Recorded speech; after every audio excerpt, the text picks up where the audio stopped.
Sarkin fada. Ina gaisa sarkin fada. Waziri ya gona? Wallahi. Gona alhamdulillah. Allah waziri. Ai zan baka buhu guda ma. Madalla waziri. A kai da kai za a yi waziri. Sarkin malamai kai kuma ba? A to ni ma da ai haka take ai. Yawwa sarkin malamai a rinka fitar da zakka. Taba samu ba a wannan shekara. Yawwa a sarkin fada. Ai nake gaya maka. Abin da aka yi al'amarin nan ba taɓa yi ba. To madalla kai ma za ka fitar da zakka. A wannan haka. Kai ma za ka bada zakka ba. Wannan damuna ta yi kyau. Yawwa dan mun kusan. Assalamu alaikum. Yaya malam tanko? Taimaki mai martaba.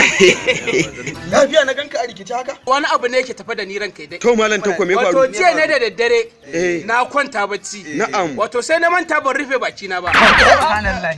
Kwarai da gaske. To garin ya malam tanko ka kirfa baki. Wallahi tallahi wato ina cikin yin baccin nan kawai sai wani bera ya taho ya shige cikin baki na. Bera fa da gaske katon din kamar kuwa. To muna jin kamalan tanko je cikin bayani. Tun safa duk abin da na ci sai in ji babu. Yamma na yau na ganka alame. Sai in ji cikin na wayan.